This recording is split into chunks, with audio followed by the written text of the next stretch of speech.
Assalamualaikum warahmatullahi wabarakatuh. Mitra TV, pemirsa yang ada di rumah maupun dimanapun Anda berada. Kembali kita berjumpa dalam kajian Majelis Taklim. Dan Alhamdulillah kita berjumpa bersama Majelis Taklim Al-Mu'awanah dalam tema hari ini, yaitu kajian kitab Nashhul Ngibat yang nanti akan kita ikuti bersama, dibawakan oleh Ustazah Hajah Yulia Ulfa SPDI. Bismillahirrahmanirrahim. Assalamualaikum warahmatullahi wabarakatuh. Bismillahirrahmanirrahim. Alhamdulillahirabbil alamin. Wassalatu wassalamu ala asrofil anbiya'i wal mursalin wa ala alihi wa sahbihi azmain. Amma ba'du. Pertama-tama marilah kita panjatkan puja dan puji syukur kepada Allah Subhanahu wa taala, karena dengan izinnya lah kita bisa melaksanakan aktivitas mingguan kita, yaitu khususnya bertolabul ilmi di masjid yang kita cintai ini. Mudah-mudahan niat kita, langkah kita akan mendapatkan ridho dari Allah Subhanahu wa taala. Amin ya rabbal alamin. Salawat beserta salam marilah kita sanjung agungkan kepada junjungan kita, yaitu Nabi besar Muhammad Sallallahu Alaihi Wasallam, beserta keluarga, sahabat, dan orang-orang yang selalu istiqomah menjalankan ajarannya. Baiklah ibu-ibu yang dimuliakan Allah, pada hari ini kita melanjutkan materi yang sudah sampai ke makalah ke-23 kitab Nashhul Ibad yang dikarang oleh Syekh Nawawi Al-Bantani, yang insya Allah akan disampaikan oleh Ustazah Yulia Ulfa. Dan sebelum tema ini atau pengajian ini kita mulai, maka marilah kita buka pengajian ini dengan mengucap lafaz basmalah. Terima kasih. Selanjutnya kepada Ibu Maimanah yang akan melantunkan ayat suci Al-Qur'annya, surat Al-Imran ayat 102 sampai dengan ayat 104. Kepadanya dipersilakan.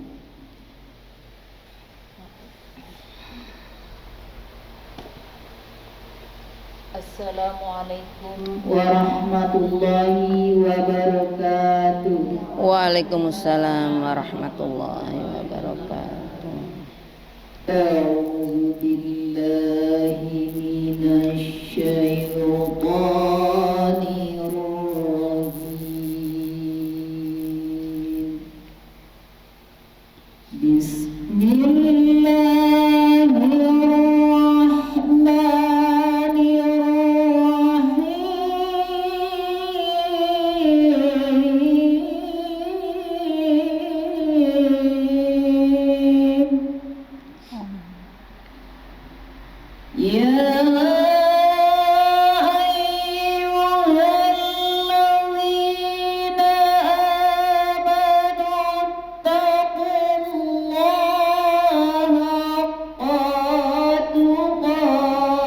rajim.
إخوانا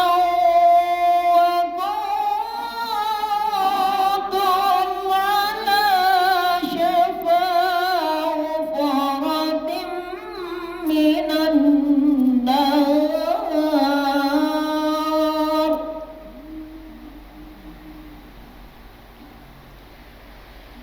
من النار فأنقذكم منها كذلك يبين الله لكم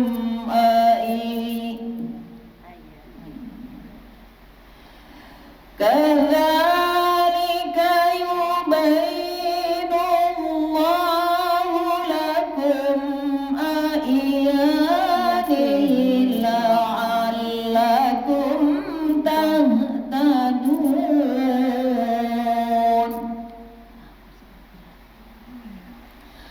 ولتكن منكم أمة يدعون إلى الخير يدعون إلى الخير ويأمرون بالمعروف وينهون عن المنكر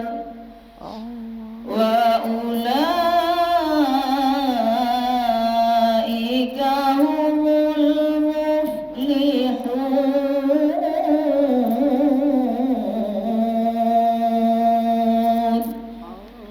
صدق الله العظيم. Assalamualaikum warahmatullahi wabarakatuh. Waalaikumsalam warahmatullahi wabarakatuh.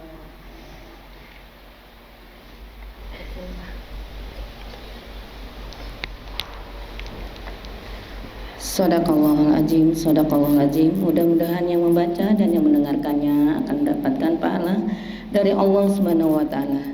Amin ya rabbal alamin. Selanjutnya yaitu kajian inti yang akan disampaikan oleh Ustazah Yulia Ulfa. Kepada Ustazah Yulia Ulfa diberikan waktu sepenuhnya.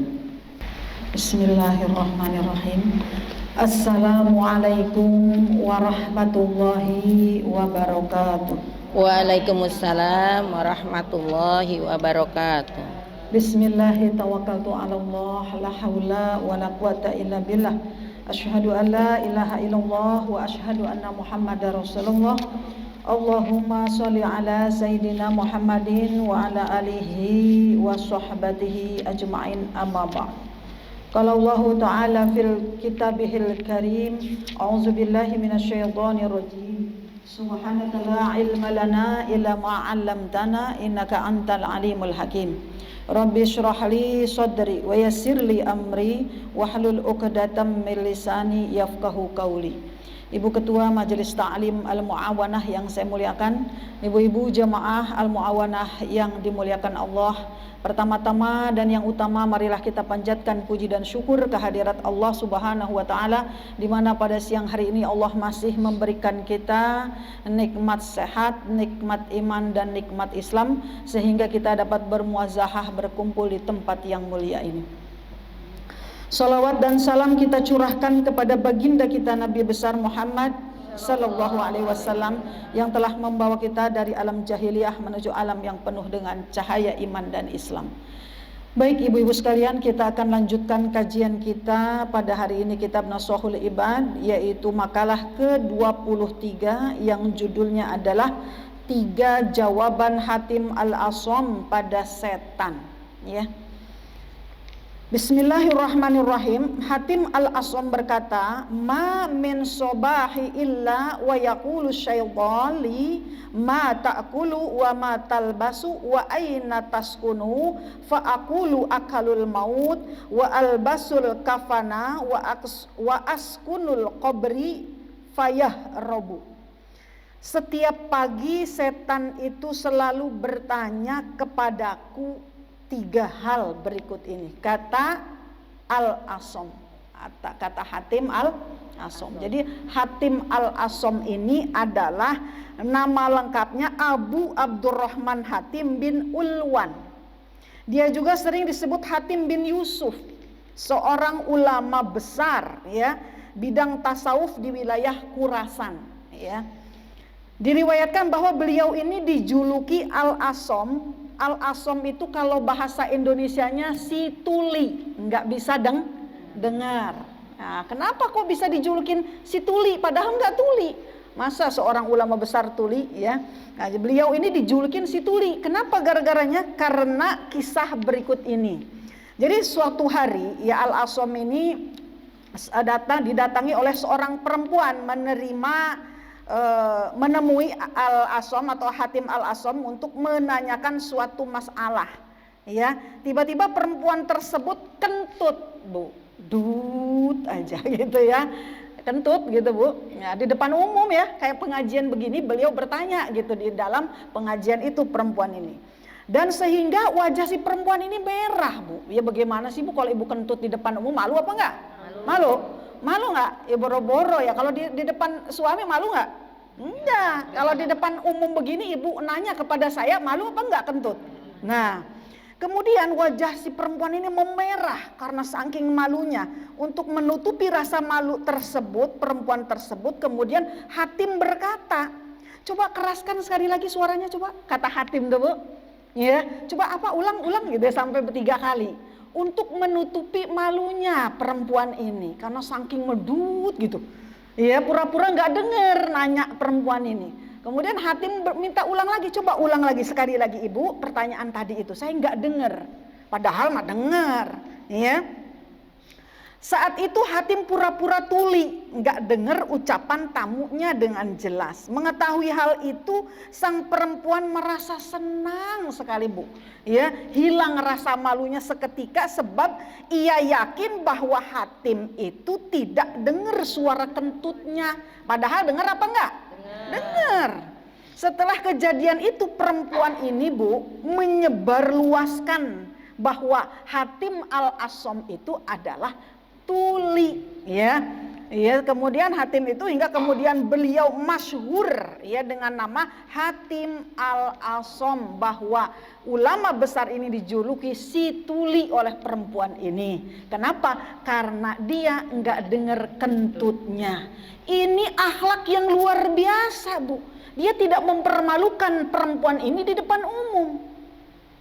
Sama ya, ini ambil hikmah dari cerita ini, bahwa kita pun ketika orang lain punya kesalahan kepada kita, punya aib, punya salah, pasti setiap manusia punya kesalahan dan punya aib, tetapi tidak disebarluaskan. Seperti seorang ulama besar ini Hatim Al-Asom, pura-pura tidak dengar padahal dengar. Kita juga harus begitu. Kita tahu kartu si A, kita tahu kartu si B, kita tahu aib orang itu, kita tahu kesalahan orang itu, tapi cukup kita saja yang mengetahui, tidak perlu kita menyebarluaskan di hadapan orang lain, apalagi di hadapan musuh-musuhnya.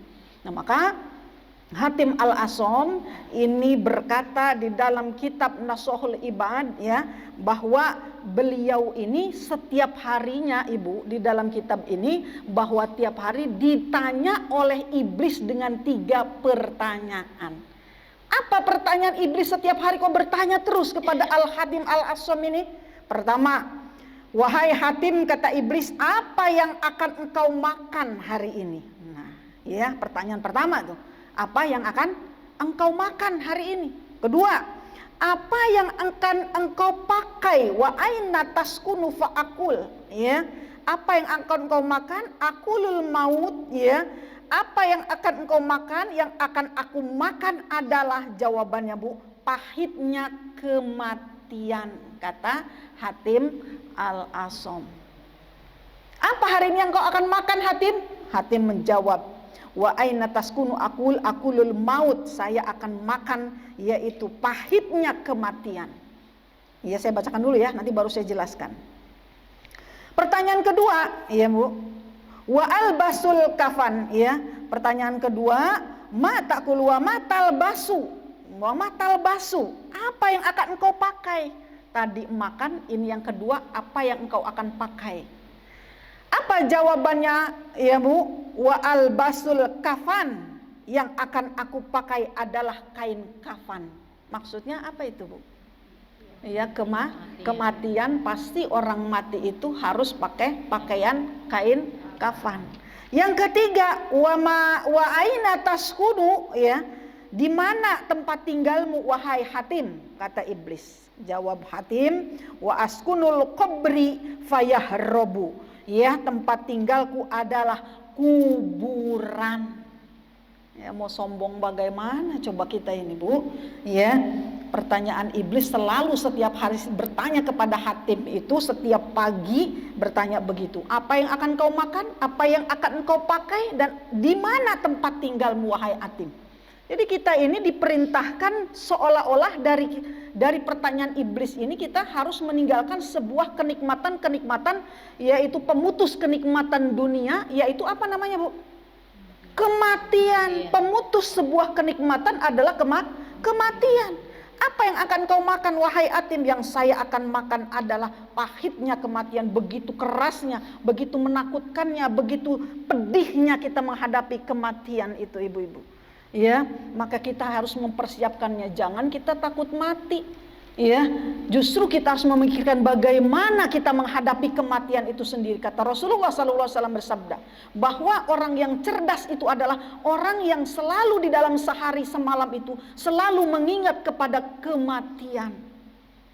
Apa yang akan kita bawa? Kita lahir tidak membawa apapun ibu, telanjang. Begitupun ketika kita pergi dari dunia itu, yaitu kita tidak akan membawa apa-apa, yaitu juga berupa kain kafan saja. Maka betul kata Hatim al-Asom ini, yang akan saya pakai hanya sebuah kain kafan. Yang ketiga, di mana tempat tinggal kita sebetulnya? Yaitu setiap hari sesungguhnya kita ini akan bertempat tinggal di dalam kubur. Ibu-ibu sekalian rahimakumullah, Allah memerintahkan kepada kita semua untuk memerangi dan menundukkan setan.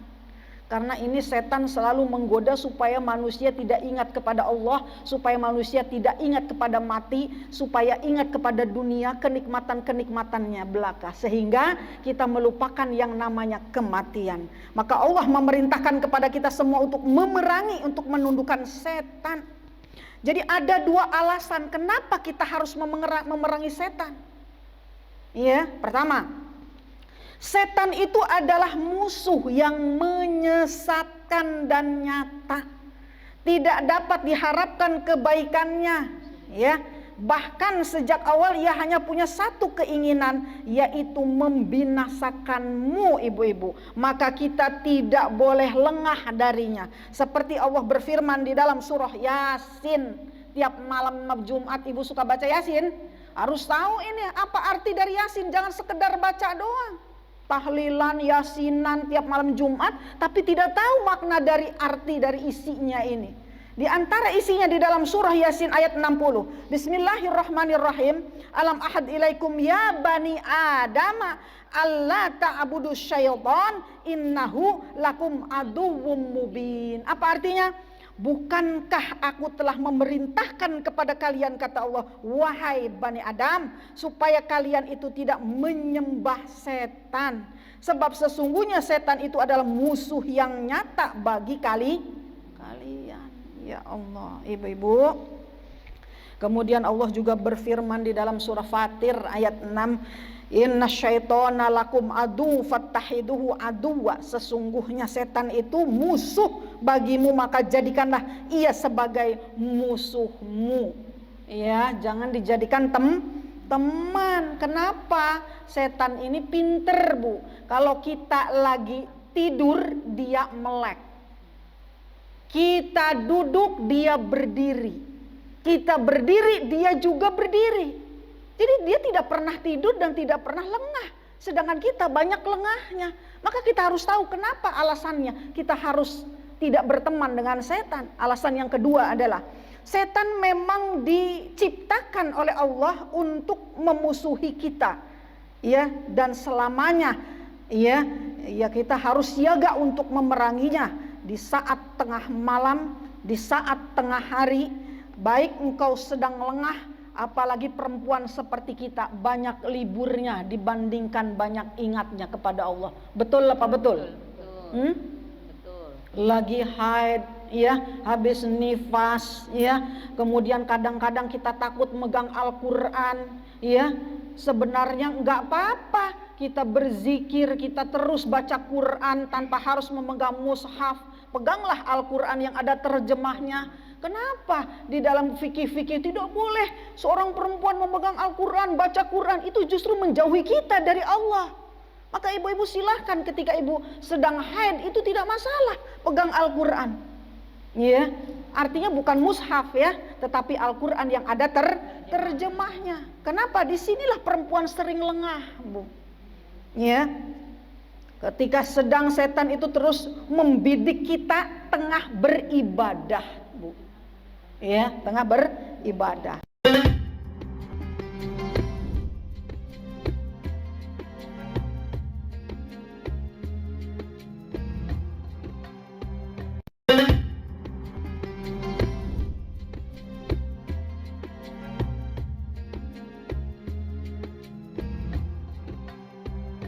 Setan memang diciptakan oleh Allah untuk memusuhi kita, ya, dan selamanya, ya, kita harus siaga untuk memeranginya di saat tengah malam, di saat tengah hari, baik engkau sedang lengah, apalagi perempuan seperti kita banyak liburnya dibandingkan banyak ingatnya kepada Allah. Betul apa betul? Betul. Lagi haid, ya, habis nifas, ya, kemudian kadang-kadang kita takut megang Al-Quran, ya. Sebenarnya enggak apa-apa kita berzikir, kita terus baca Quran tanpa harus memegang mushaf. Peganglah Al-Quran yang ada terjemahnya. Kenapa di dalam fikih-fikih tidak boleh seorang perempuan memegang Al-Quran, baca Quran? Itu justru menjauhi kita dari Allah. Maka ibu-ibu silahkan ketika ibu sedang haid itu tidak masalah pegang Al-Quran, ya. Artinya bukan mushaf, ya, tetapi Al-Quran yang ada terjemahnya. Kenapa? Disinilah perempuan sering lengah, Bu, ya. Ketika sedang setan itu terus membidik kita tengah beribadah, Bu, ya, tengah beribadah. Contoh, suatu hari ini ada seorang laki-laki, setiap harinya dia mengutuk iblis sebanyak 1000 kali. Tiap harinya ini, Bu, laki-laki ini, ya, ahli ibadah laki-laki ini, Bu, luar biasa ibadahnya, sholatnya rajin, puasanya rajin, sedekahnya rajin, pokoknya dikenal di masyarakat dia ahli ibadah. Suatu hari dia sedang tidur, Bu, di bawah dinding, ya, dinding yang, ya, rumah lah, rumahnya itu sudah jelek, ya. Tiba-tiba ada yang membangunkan. Ini pinter nih iblis nih, Bu. Fulan bangun, katanya, ya. Kaget dia, Bu, si Fulan yang ahli ibadah ini. Kenapa? Sebentar lagi dinding ini akan rubuh dan kamu akan menjatuhi dirimu dan kamu akan mati. Oh iya, langsung bangun. Setelah bangun dia menghindar dari dinding itu. Bertanyalah laki-laki ini kepada si yang membangunkan tadi. Wahai Fulan, kamu tuh siapa? Kok kamu baik sekali dengan saya ini? Saya lagi enak tidur, kau bangunkan, katanya rumah ini akan roboh, ternyata benar roboh. Coba kalau kamu tadi tidak bangunkan saya sudah mati. Kata si laki-laki ini, sebetulnya kamu tuh siapa? Apa jawabannya, Bu? Saya ini adalah iblis. Kok iblis? Kaget dia, Bu. Kenapa kamu kok menolong saya? Saya ini tiap hari mengutuk kamu itu satu hari 1000 kali. Kok sekarang kamu mau nolong saya? Bukankah kamu tahu saya setiap hari mengutukmu itu? Saya tahu.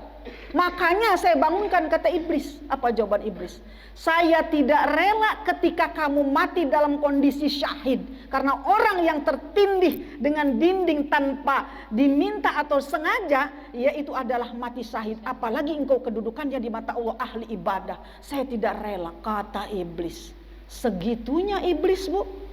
Tidak rela melihat orang yang ahli ibadah matinya secara syahid. Bagaimana saudara-saudara kita di Palestina, betul nggak, Bu? Ya Allah, lagi enak tidur, dar, mati. Lagi makan, dar, mati. Sampai anak tuh trauma, betul nggak, Bu? Anak-anak tuh gemetar semua mendengar suara-suara bom itu. Dan mereka sudah siap mati. Bahkan mereka yang penghafal-penghafal Al-Quran di Palestina itu, Ibu tahu nggak, Bu? Mereka itu rebutan pengen mati duluan. Jadi ada sebuah dialog antara tahfiz Quran itu. Dia berbicara tuh, Bu. Ya, sebentar lagi bom akan mengenai kita semua. Enggak, yang mati saya duluan. Enggak dong, saya duluan yang mati. Kamu kan sudah masih muda, saya yang lebih tua. Enggak, saya duluan, kata yang tua. Masya Allah, itu anak-anak itu, Bu. Yang berbicara itu anak-anak. Mereka itu sudah siap mati. Kalau kita di sini, siap mati apa enggak ini kita ini? Boro-boro siap mati. Iya, Bu?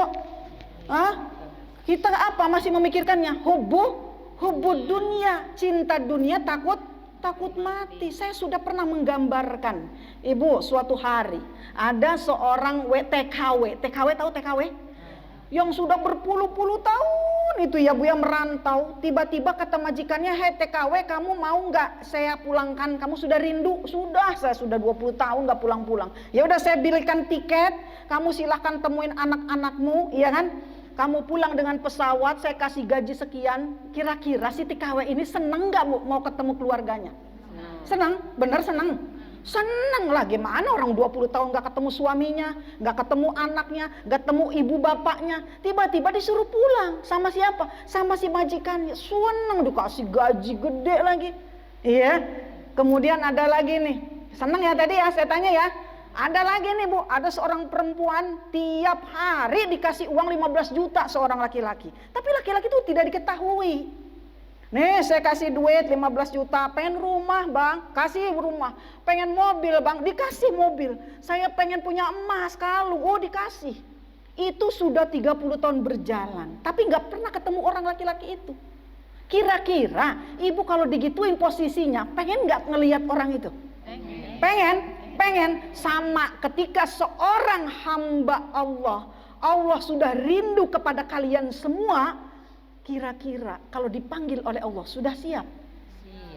Kangen nggak sama Allah? Pengen tahu nggak yang menciptakan kita? Hah?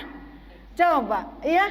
Seperti seorang TKW tadi, rindu kampung halamannya, pulang ke kampung halamannya. Sama ketika seorang perempuan, paham nggak, Bu? Seorang perempuan diberikan semua fasilitas kebaikan-kebaikan oleh seorang laki-laki. Ternyata apa iya selama 30 tahun gak pengen ketemu orangnya? Sama ketika kita di sini, ibu-ibu, diberi sehat badannya, dilancarkan rezekinya, diberikan suami soleh, diberikan anak-anak yang soleh-solehah, rezeki berlimpah, bisnis lancar. Kata Allah, kamu sudah waktunya pulang. Kira-kira kalau digituin, siap apa tidak? Nah, tadi katanya rindu kampung halaman tadi, seperti seorang TKW tadi. Ini saya gambarkan seperti itu. Paham, Bu, maksudnya? Iya, ketika kita sudah dirindukan, kita sudah rindu kepada Allah, apa yang harus kita takutkan lagi? Tidak ada. Maka persiapkanlah hidup kita ini, Bu, hanya untuk menuju kepada satu titik yang namanya kematian. Ibu-ibu sekalian rahimakumullah. Kemudian ada jalan masuk setan, pintu-pintunya. Jadi setan itu bisa masuk ke dalam diri manusia, itu ada beberapa pintu. Ya, pintu pertama adalah marah dan syahwat. Marah dan syahwat. Jadi setan bisa masuk ke dalam diri manusia itu melalui pintu pertama adalah marah dan syahwat. Hati-hati dengan marah. Rasulullah pernah ditanya oleh seorang laki-laki, "Ya Rasulullah, saya minta nasihat kepadamu. La tagdob." "Ya Rasulullah, summa man?" "La tagdob," kata Rasulullah. "Ya apalagi ya Rasulullah?" "La tagdob walakal jannah." Jangan kamu suka marah, bagimu surga. Kenapa Rasulullah sampai 3 kali mengatakan jangan kamu marah, jangan kamu marah? Ternyata begitu pentingnya marah ini. Tahu nggak Ibu, kalau orang marah itu seperti dipermainkan oleh setan, kayak setan tuh lagi main bola. Ibu lihat anak-anak kecil main bola, lempar sana, lempar sini. Nah itulah marah. Jadi ketika seorang manusia sudah marah, ketika apalagi berdiri kata Rasulullah, maka setan senang sekali menggoda ketika itu. Udah terusin kata setan. Maka marah adalah malapetaka bagi akal. Betul nggak? Iya nggak? Orang kalau sudah marah perbuatannya masuk akal apa enggak? suka sampai ngebunuh orang. Ada seorang bapak membunuh anaknya, ada anak yang membunuh ibunya, ibu yang membunuh anaknya sendiri. Banyak karena sudah kehilangan akal. Jadi kalau marah sudah masuk ke dalam diri manusia, maka malapetaka itu datang. Kenapa? Karena akalnya lemah. Kemudian tentara setan akan nyerang di situ. Seneng setan itu, Bu ya, ketika manusia marah itu. Seperti halnya anak kecil main bola. Pintu yang kedua setan bisa masuk ke dalam diri manusia adalah iri dan tamak. Apa tamak? Tamak itu adalah rakus, ya. Hati-hati kalau kita punya sifat iri, dengki terhadap orang lain, itu masuknya pintu setan. Ibu sedang membuka pintu setan. Jadi selama manusia masih tamak, dengan ketamakannya itu akan membuatnya buta dan tuli. Segala macam dihalalkan atas semua tujuannya. Yang penting tujuan saya tercapai, ya. Yang mampu mengetahui jalan masuk setan adalah cahaya mata hati. Ya, maka karena itu apabila mata hati kita tertutup oleh iri dan tomak itu ada 3 huruf, Bu. Semuanya berongga. Makanya orang tomak itu rakus. Kenapa? Enggak suka dia hanya mempunyai 1. Dia pengen 2. Sudah punya 2, dia pengen 3. Sudah punya pengen 3, dia pengen lebih. Karena tomak itu berasal dari kata to, mim, ain, ya. Masya Allah, na'udzubillah, summa na'udzubillah. Ibu-ibu sekalian rahimakumullah, Nabi SAW bersabda, 2 serigala lapar dilepaskan di tengah gerombolan domba itu tidak lebih merusak, Bu, dibandingkan ketamakan seseorang pada harta dan kemuliaan untuk dirinya. Jadi serigala itu tidak orang 2 serigala itu lapar dilepaskan di tengah gerombolan domba, itu akan pasti menerkam domba-domba, itu tidak seberapa dibandingkan dengan orang yang tamak, ya. Yang ketiga, pintu setan yang ketiga yang masuk ke dalam diri manusia adalah pintu setan yang namanya kenyang lantaran makanan. Kenyang lantaran makan. Rasulullah SAW sepanjang hidupnya sejak beliau hijrah ke Madinah tidak pernah kenyang, Bu, hidupnya. Maka Rasulullah sepertiga makan, sepertiga minum, dan sepertiga udara. Ya. Meskipun barang itu halal, bersih, sebab kenyang itu bisa menguatkan syahwat. Sedangkan syahwat itu adalah senjata setan. Jadi nggak boleh kenyang-kenyang. Kalau makan sebelum kenyang berhenti. Yang penting sudah bisa menegakkan ini nih, Bu, apa namanya nih, Bu? Punggung. Rasulullah itu memerintahkan kita makanlah. Kalau sudah punggungnya tegak, sudah kuat, ya berhenti makan itu. Ini enggak kita. Kalau kata orang Serang mah urug, tahu urug? Udah makan, enak nih lauknya. Apa lauknya? Rendang, ada ikan asin, wah nambahlah terus sampai padahal udah begitu, Bu. Iya, sampai udah nggak bisa bangun. Masya Allah, ya. Nauzubillah min zalik. Jadi nggak boleh itu pintu setan masuk gara-gara kita kenyang. Jadi orang kenyang, kalau kita banyak makan pasti banyak minum. Kalau sudah banyak makan kemudian banyak minum, maka banyak tidur sehingga kita kurang dalam beribadah, malas jatuhnya. Ya Allah, saya nggak kuat karena kekenyangan. Ya. Yang keempat, yaitu tergesa-gesa dan tidak mengecek terhadap persoalan-persoalan. Jadi nggak boleh apa-apa buru-buru, ya. Ayo Bu Agung, buru-buru, ayo nih, udah jam berapa ini Bu Agung, ya. Nabi SAW bersabda, tergesa-gesa itu berasal dari setan, pelan-pelan itu berasal dari Allah. Hadis riwayat Imam Tirmidzi, ya. Yang kelima, bakhil dan takut fakir. Itu pintu setan masuk kalau kita sudah punya sifat bakhil alias kikir alias medit. Nah, ya.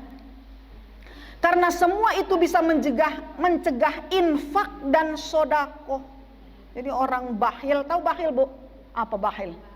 Pelit kikir alias medit. Orang medit itu disestempel oleh Allah kafir. Jadi Ibu, kafir itu bukan hanya non muslim. Kafir itu bukan hanya orang Kristen, Hindu, Buddha, bukan. orang bedit alias kikir itu dicap sama Allah sebagai orang kafir. Hati-hati itu. Iya. Kenapa kata Allah sesungguhnya orang-orang yang pelit menyuruh orang-orang untuk pelit dan menyembunyikan karuniaku, kata Allah, itu mereka adalah orang kafir, sudah saya siapkan hukuman yang memalukan, kata Allah. Nauzubillah ya. Jadi orang pelit ini Bu jauh dari manusia, dibenci oleh manusia, dijauhi dari jauh dari Allah, dekat dengan neraka orang pelit mah. Iya, makanya kenapa dibilang kafir itu Bu? Kenapa Bu orang pelit kok dibilang kafir?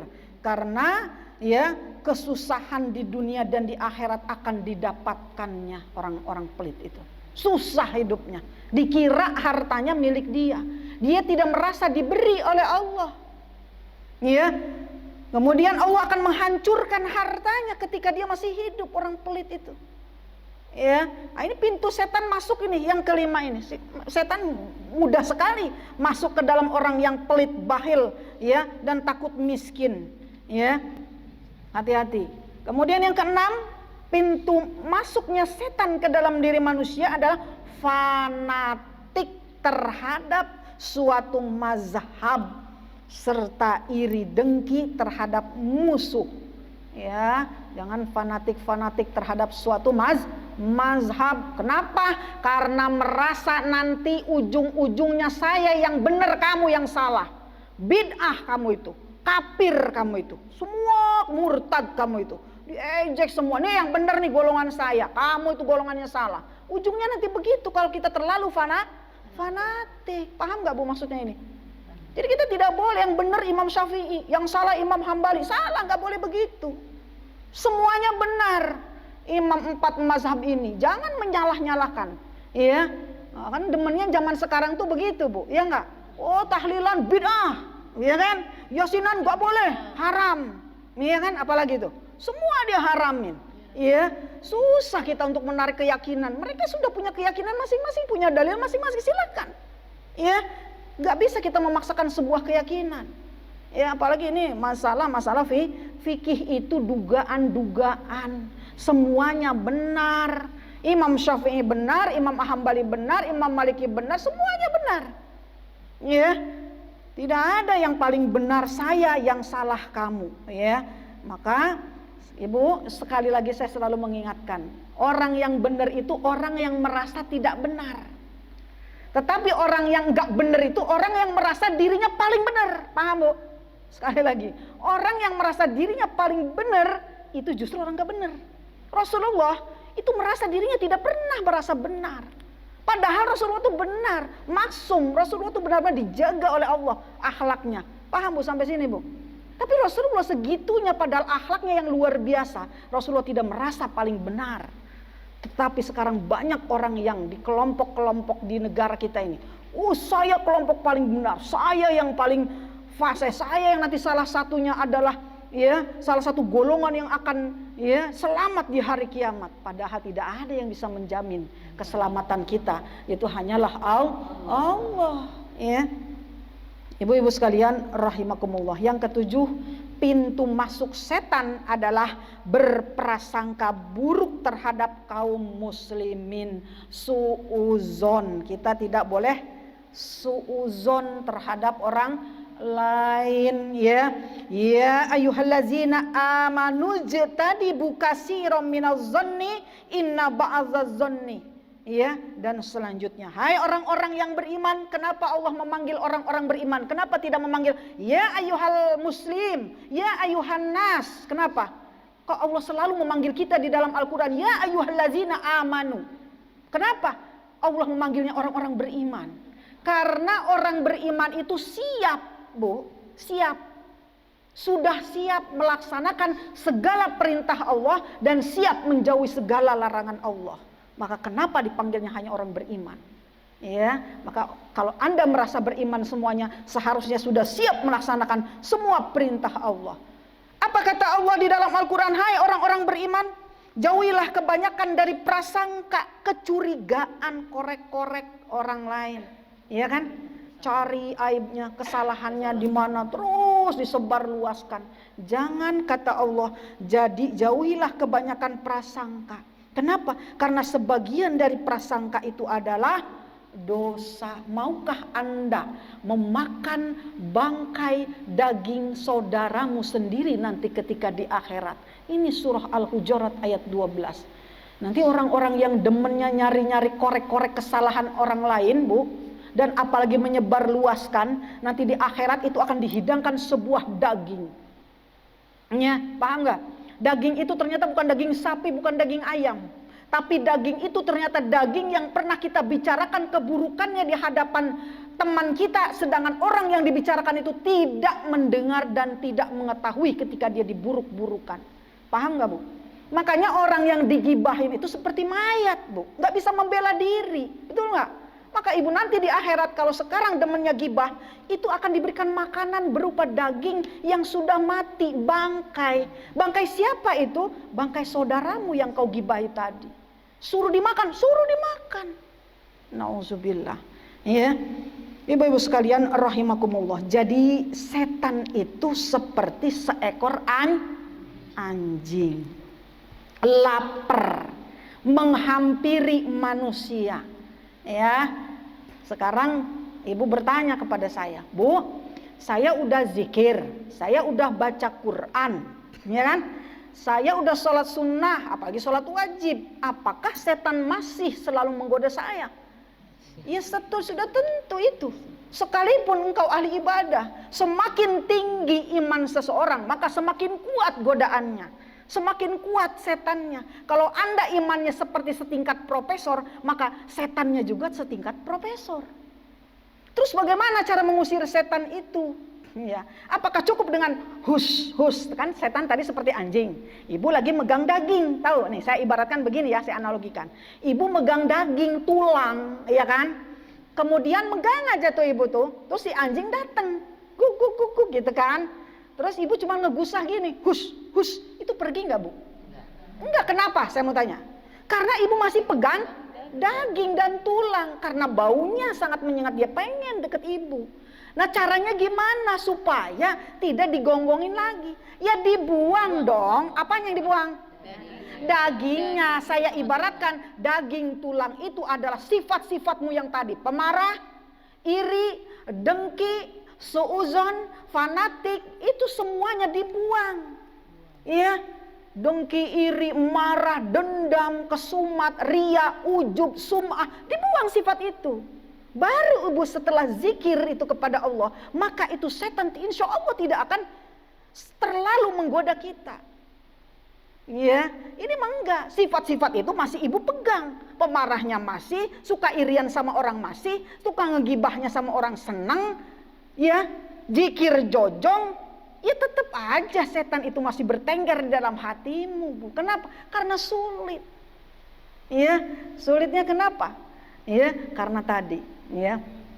karena tadi sulitnya melepaskan setan itu seperti ibarat daging masih dipegang oleh manusia tadi. Ibu-ibu sekalian rahimakumullah, jadi kesimpulannya adalah strategi mengalahkan setan itu dengan meminta pertolongan kepada Allah, dan yang kedua bahwa setan akan menjauh dari hambanya dengan mujahadah, latihan dan disiplin spiritual secara keras.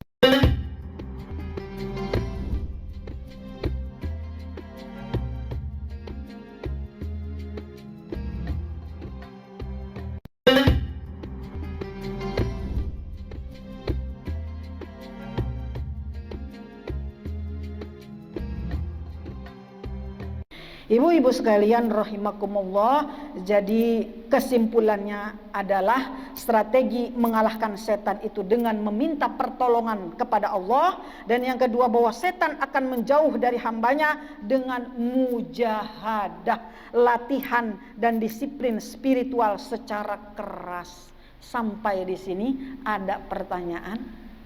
Silakan, ada yang tanya? Ya.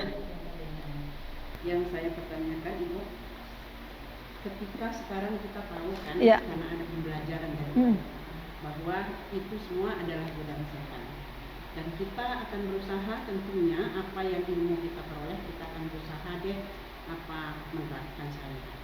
Terus bagaimana Bu dengan dosa-dosa yang kita sudah perbuat sekarang ini, dalam kondisi sekarang ini kita bertaubatlah gitu, bahwa pada hari ini kita sudah tahu kalau Ibu tadi memberikan ceramah, kita akan memakan daging daripada saudara-saudara kita yang kita gibah, kita iriin, kita omongin, kita jelekin gitu. Sehingga stop deh dari soal ini. Nah, bagaimana dengan yang usia sekian puluh tahun yang lalu, Bu? Seandainya kita mempunyai sifat-sifat yang seperti itu. Ya. Terima kasih, Bu. Ya. Baik, sudah satu. Ada lagi Bu, ditampung dulu. Ada. Silakan Bu Haji. Assalamualaikum warahmatullahi wabarakatuh. Waalaikumsalam. Nama saya Ibu Sunati. Saya mau bertanya Ustazah. Iya. Masalah sholat. Karena sudah uzur, udah tua jadi sholat gitu ya. Iya. Karena bekal kita yang ramai sholat. Kalau kita sholat itu benar begitu dengan azan, kita tahu kan kalau azan harus kita tinggal, semua kerjaan kita tinggalkan, kita sholat. Tapi kalau langsung kita, misalnya kita lagi makan, bukan makan nasi, bisa makan makanan, dengan azan tinggalkan makan itu langsung kita sholat. Nanti dalam sholat kita ingat, oh iya tadi itu saya lagi makan itu. Nah, selain itu kita mau sholat, kita sudah baca-baca mau sholat mau khusyuk, rasanya sudah khusyuk betul kita sholat itu. Tapi di tengah perjalanan kita lagi sholat itu masih ingat, oh iya saya habis sholat ini saya mau mengerjakan ini, habis sholat ini saya mau mengerjakan ini. Ingat itu, terus kita akhirnya astagfirullahaladzim. Nah berarti dalam sholat itu kita nyebut dalam hati astagfirullahaladzim. Nah ujung-ujungnya lupa sudah rakaat keberapa ya saya tadi. Ya, dua saja ya. Ya. Ustazah mau tanya gimana supaya khusyuk ya. Baik, baik. Terima kasih. Bismillahirrahmanirrahim. Pertanyaan Ibu siapa tadi? Kamila tadi ya, bahwa kita ini kan sudah tahu nih katanya ya, bahwa kita punya sifat-sifat yang jelek seperti marah, dendam, iri, dengki, gibah. Nah, kemudian caranya kalau dulu-dulu kita punya dosa gitu kan ya, seperti itu kan kita bertobatnya seperti apa gitu kan? Dan bagaimana gitu kan kita supaya tidak seperti itu lagi, udah stop sekarang nih. Baik, begini ya Bu ya, caranya bagaimana ya? Kalau kita punya kesalahan dan dosa kepada Allah Subhanahu wa taala, itu kita bertobat dengan sungguh-sungguh ya, yaitu kalau dikatakan di dalam Al-Qur'an taubatan nasuha. Apa sih nasuha? Nasuha itu menasehati diri. Ini saya cerita dulu ya. Jadi ada seorang pelacur gitu ya, tiap hari kerjanya melacur aja gitu Bu, nggak ada tobatnya gitu. Tapi karena dia itu tiba-tiba ketika lagi melacur dia sadar bahwa itu perbuatan dosa dan dia tidak mau lagi melakukan perbuatan satu itu, melacur itu, berhenti secara total, ya itu namanya taubatan nasuha. Jadi bukan tobatnya karena dia kena sipilis, bukan tobatnya karena dia kena penyakit AIDS, bukan tobatnya karena dia digerebek oleh satpam, bukan. Tapi dia tobatnya benar-benar berangkat dari dirinya. Itu namanya nasuha. Nah kita kalau merasa sudah berbuat dosa kepada Allah, jadilah kita bertobat nasuha. Bu Yuli, saya tobatannya tuh dengarnya karena nasihat dari Bu Yuli. Apakah itu nasuha? Ya kalau nasuha tidak mengulangi lagi, berazam, bertekad, tidak mengulangi laginya. Sekalipun ibu mendapatkan hidayah dan taufik dari Allahnya melalui ceramah saya misalkan. Tidak masalah. Yang penting jangan ibu mengulangi laginya itu. Itu namanya taubatan nasuha. Jadi sebenarnya nasuha itu berangkat dari sendiri, bukan dari nasihat orang sebetulnya mah. Bukan karena diingetin sama orang lain. Jangan main judi dulu. Jangan kamu udah berhenti kamu jadi pelacur. Nah, itu bukan nasuha kalau gitu. Ya, ingat Bu, setan itu ada dua macam. Ya, ingat nih, setan ada dua macam. Di Al-Qur'an ada. Inna syaitan minal jin wal ins. Apa ins itu? Setan itu ternyata dari jenis manusia dan dari jenis jin. Nah dari manusia ini kepalanya hitam. Kalian ini semuanya setan. Kalau ngajaknya nggak baik, paham nggak? Tapi kalau setannya yang berupa bener-bener jin, cuman ngebisikin doang Bu, menggoda dalam hati. Udah nanti aja. Ya, ini masih panjang waktunya, tenang aja. Sholat zuhur mah panjang, nanti aja. Setan cuma sekedar menggoda di dalam hati. Tapi kalau setan berupa manusia, tadi, ini yang paling berat, Bu. Gimana? Gimana, Bu, kalau beratnya kenapa? Karena contoh orang mau main judi. Waduh, saya nggak punya duit. Udah, nanti saya talangin. Ya, kamu mau main judi kan sama saya? Udah, nanti saya talangin. Tapi kamu nanti kalau menang kamu bayar ya. Nah, itu adalah setan berupa manusia. Nah, bagaimana tobatnya? Tadi bertobatlah kepada Allah secara sungguh-sungguh, menyesali. Dengan apa? Pertama, kalau dosanya kepada Allah istighfar. Kedua, kita sholat taubat 2 rakaat dan sungguh-sungguh berjanji kepada Allah tidak mengulanginya lagi. Tapi kalau kita punya dosa kepada manusia dengan gibah gimana? Ya, ini yang paling berat, Bu. Kalau kita punya salah dan dosa kepada manusia, harus minta ridho dulu kepada manusianya itu. Saya sering katakan kepada ibu-ibu kan, ibu punya salah kepada tetangganya yang sering diomongin oleh ibu. Harus datang kepada tetangga itu sampai tetangga itu ridho kepada ibu. Jangan ngomong begini, ibu. Saya kan udah minta maaf Bu Yuli, tapi dia nggak memaafkan. Ya itu bukan urusan saya dong, kata dia. Itu urusan dia sama Allah. Oh tidak, Bu, tidak begitu. Paham ya? Ketika ibu punya masalah dengan sesama manusia, ini yang paling berat dibandingkan ibu punya salah kepada Allah. Iya. Bagaimana caranya? Ibu tiap hari harus minta kepada orang itu sampai orang itu memaafkannya. Bu, saya datang ke rumah ibu, saya memohon maaf. Apa kesalahanmu? Ya saya nggak usah sebutin lah, saya sudah terlalu banyak dosanya. Nggak bisa. Wah, besoknya lagi Bu datang lagi. Bu, saya ini datang ke sini mau meminta maaf. Sudah terlalu banyak saya dosa kepada ibu. Iya, dosanya apa? Ya pokoknya saya minta maaf. Iya, maka ibu harus memaafkan sebagai orang yang dizolimi atau orang yang teraniaya. Kenapa? Orang yang memaafkan adalah derajatnya lebih tinggi dibandingkan orang yang meminta maaf. Jadi caranya begitu kalau kita punya dosa terhadap sesama manusia. Kalau kepada Allah jangan ngegampangin juga. Gampanglah tobat kepada Allah mah tinggal istighfar. Enggak juga. Ya, harus bertekad, kita harus punya taubatan nasuha. Maka Nabi Musa alaihissalam, Bu, pernah bertanya kepada iblis. Kata iblis gini, wahai iblis, kamu tuh bawa topi warna-warni itu ya, apa itu? Apa itu? Oh, ini buat mengelabui manusia, kata iblis. Ini dalam kitab Tanbihul Ghafilin ya. Maksudnya gimana wahai iblis? Apabila manusia itu bangga, sombong atas dirinya sendiri, merasa amalnya banyak, serta lupa kepada dosanya, di saat itulah saya dapat menguasainya. Jadi ketika Anda sudah merasa tidak pernah punya salah, tidak berdosa sama sekali, di situ keberhasilan seorang iblis. Iya, jadi kesuksesan seorang jin iblis itu ketika manusia sudah tidak pernah merasa salah dan tidak pernah merasa berdosa. Nauzubillah min dzalik. Itu ya, wallahu a'lam bishawab. Pertanyaan kedua. Ya, sekarang yang sholat. Bu, saya nih kalau sholat, Bu, ingatnya segala macam. Nih, saya bacakan lagi nih ya. Di dalam kitab Tanbihul Ghafilin dikatakan bahwa ketika sholat tiba, maka iblis memerintahkan pasukannya untuk nyebar dan mendatangi orang untuk melaksanakan sholat. Di mana setan mendatangi orang yang hendak sholat untuk mengulur-ngulur waktu. Yang pertama, udah tenang aja ya, mau tahajud kan kamu ya Yulia? Ya, nanti ini masih jam 1, kan masih jam 4 juga masih bisa mengulur-ngulur waktu. Setan itu paling demen ya. Yang kedua, jika ia tidak mampu mengulur waktu, ia mengganggu orang itu supaya tidak menyempurnakan rukunya, sujudnya, bacaannya. Tadi saya udah berapa rakaat ya? Tadi saya baca Fatihah apa enggak ya? Ya Allah, lupa saya. Waduh, nah itu setan itu sudah itu. Sudah setan. Ntar tapi tenang dulu Bu. Aduh Bu Yuli nanti saya nggak sempurna dong, nggak khusyuk.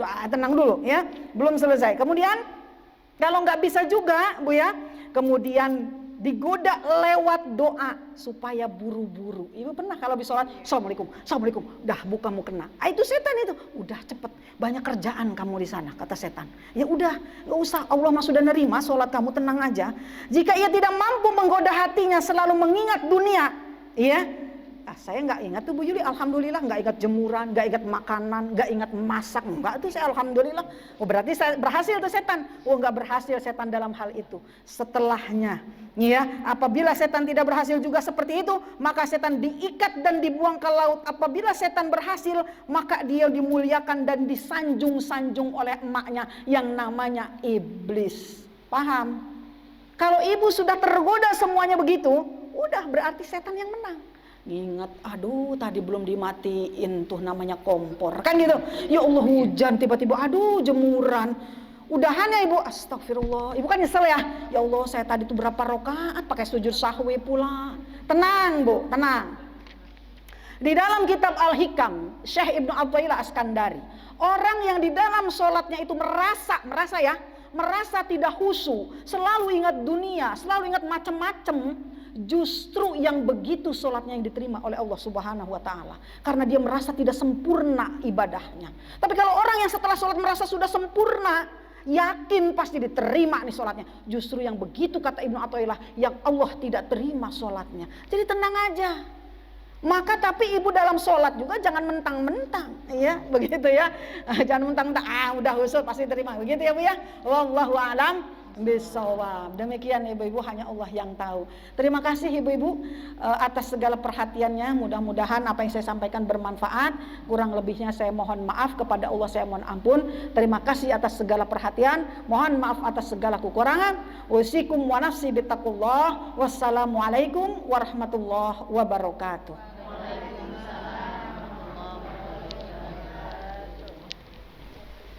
Terima kasih kepada Ustazah yang telah memberikan tausiahnya.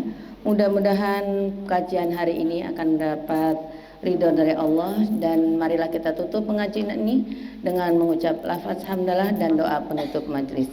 Alhamdulillahirabbil alamin. Subhanakallahumma wa bihamdika asyhadu alla ilaha illa anta astaghfiruka wa atubu ilaik. Wassalamualaikum warahmatullahi wabarakatuh. Waalaikumsalam warahmatullahi wabarakatuh. Demikian tadi Majelis Taklim Mitra TV dimanapun Anda berada, baru saja kita simak bersama-sama dalam kajian kitab Nashayul Ngibat yang telah dibawakan oleh Ustazah Hajah Yulia Ulfa SPD dalam Majelis Taklim di Masjid Al-Mu'awanah. Terima kasih atas kebersamaannya. Saya Faizil Kusuma dan Hari Sulistyo kameramen mengucapkan banyak terima kasih. Wassalamualaikum warahmatullahi wabarakatuh.